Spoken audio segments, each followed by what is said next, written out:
You have a password. You have used it for years. You are fairly confident it is strong. And then one morning you get an email. Someone in another country just logged into your account. How's that possible? And more importantly, how do you stop it from happening again? The answer is two-factor authentication. And by the end of this video, you will understand exactly how it works and why it is so much harder to break than a password alone. Passwords are a single lock on a door. Two-factor authentication is two locks that require two different keys from two different places. Even if an attacker steals one key, the door stays shut. Think about how passwords get stolen in practice. Phishing email tricks you into typing your credentials on a fake website. A data breach exposes a database of hashed passwords that are then cracked offline. Malware on your laptop captures keystrokes as you type. In every one of these scenarios, the attacker ends up with your password, but they are sitting somewhere else in the world. Two-factor authentication exploits that physical distance. The second factor is something you have, not just something you know, and it is somewhere the attacker is not. The core idea behind two-factor authentication is the three-factor model. Something you know, your password or PIN. Something you have, a phone, a hardware key, or a smart card. Something you are, a fingerprint, face scan, or iris pattern.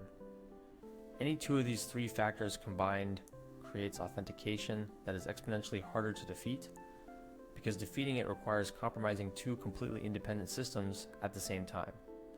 The most widely used second factor today is time-based one-time password, or TOTP. You have seen these as the 6-digit codes produced by apps like Google Authenticator or Authy. Understanding how TOTP works reveals exactly why it is so much better than a second password. When you set up TOTP on a service, the server generates a secret key, typically 20 random bytes, and encodes it as a QR code. Your Authenticator app scans the code and stores the secret. From this point forward, both the server and your app share a secret that was never sent over the network again. To generate a code, TOTP takes two inputs, the shared secret and the current time. The time input is the number of 30-second intervals that have elapsed since January 1st, 1970. Both the server and your app perform an identical HMACSHA1 computation over those two values, then extract a 6-digit number from the result. Because both sides use the same secret in the same time window, they get the same 6 digits. An attacker watching the network never sees the shared secret. They see only the one-time code, which expires in at most 30 seconds and can only be used once. The elegance of TOTP is that it requires no network connection to generate a code. Your phone does not call home. It computes the answer locally. The server independently computes the same answer. They compare. If they match, authentication succeeds. The shared secret is the only thing that matters, and it never travels across the network again after the initial setup. SMS-based two-factor authentication works on a different principle. When you log in, the server generates a random code and sends it to your phone number via the SMS network. You type the code into the login form, and the server verifies it matches what was sent. SMS 2FA is dramatically better than no second factor at all, but it has meaningful weaknesses that TOTP does not. SIM swapping is the most serious. An attacker calls your mobile carrier, impersonates you, and convinces the carrier to transfer your phone number to a SIM card they control. All SMS messages, including your 2FA codes, now go to the attacker.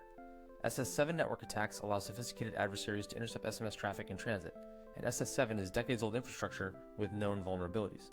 TOTP has neither of these weaknesses because it does not use the phone network at all after setup. Hardware security keys represent the strongest available second factor for most people. A hardware key is a physical USB or NFC device, and it implements a protocol called FIDO2, or its older sibling U2F. When you register a hardware key with a website, the key generates a unique public-private key pair for that site and stores the private key in tamper-resistant hardware. The private key never leaves the device. When you authenticate, the website sends a challenge. The key signs the challenge with the private key and returns the signature. The website verifies the signature with the public key. Even if an attacker intercepts this exchange, they cannot forge a valid signature without the physical key. Hardware keys are also phishing-proof by design. They bind the key pair to the exact domain of the website. A key registered for bank.com will refuse to sign a challenge from banksecure.com. Push notification authentication used by products like Duo Security works differently again. When you log in, the server sends a push notification to an app on your registered phone. You tap approve or deny. The app sends that response back to the server over an encrypted channel. This is convenient, but carries a subtle risk called MFA fatigue. An attacker who has your password can trigger repeated login attempts, bombarding you with approval requests at 2 in the morning, hoping you will tap approve out of confusion or exhaustion. The mitigation is number matching. The app shows you a 2 or 3 digit number, and you must also type that number into the app before approving. This means every approval requires deliberate attention, not just a reflexive tap. Backup codes deserve attention because they are widely misunderstood. When you enable two-factor authentication, most services give you a set of single-use recovery codes. These are your fallback if your phone is lost, stolen, or destroyed. Each code is typically 8 to 16 characters and can only be used once. Print them and store them somewhere physically secure, not in a photo on your phone, not in an email draft, not in a notes app that is backed up to the cloud. If an attacker obtains your backup codes, they bypass your second factor entirely. Treat them with the same care you would treat a house key. Adaptive authentication adds intelligence on top of the basic second factor check. Instead of demanding a second factor on every single login, the system evaluates context. Is this login from a device you have used before? Is it from your usual city? Is the login attempt happening at a normal time? If everything looks familiar, the system may skip the second factor for a seamless experience. If something is unusual, such as a new device, a different country, or a login at 3 in the morning, the system escalates to require the second factor. The risk engine evaluates signals in real time and decides dynamically how much verification to demand. This is how modern enterprise identity platforms balance security with user experience. Common attacks against two-factor authentication fall into 3 categories. Real-time phishing proxies intercept both your password and your TOTP code as you type them and immediately replay them to the real site before the code expires. This is why hardware keys are phishing-proof. They bind to the domain.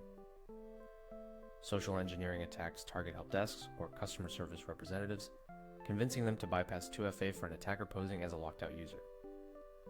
Malware on the device itself can read TOTP codes directly from authenticator apps or intercept push notification approvals before you see them. The defense against all 3 is layered. Use hardware keys, where phishing is the primary concern, train support staff on verification procedures, and keep devices free of malware through patching and endpoint protection. Account recovery is the most dangerous part of any authentication system. If an attacker can recover your account without your second factor, then the second factor provides no real protection. The weakest recovery flows use security questions that can be researched from social media, or send a password reset link to an email address whose password the attacker already knows. Stronger recovery flows require a government-issued identity document, a video call with a human reviewer, or a set of registered trusted contacts who must all confirm the recovery. When evaluating how secure a service really is, look past the second factor at the recovery flow. The security of the entire account is limited by the weakest path to gaining access. That is how two-factor authentication protects you. Thanks for watching.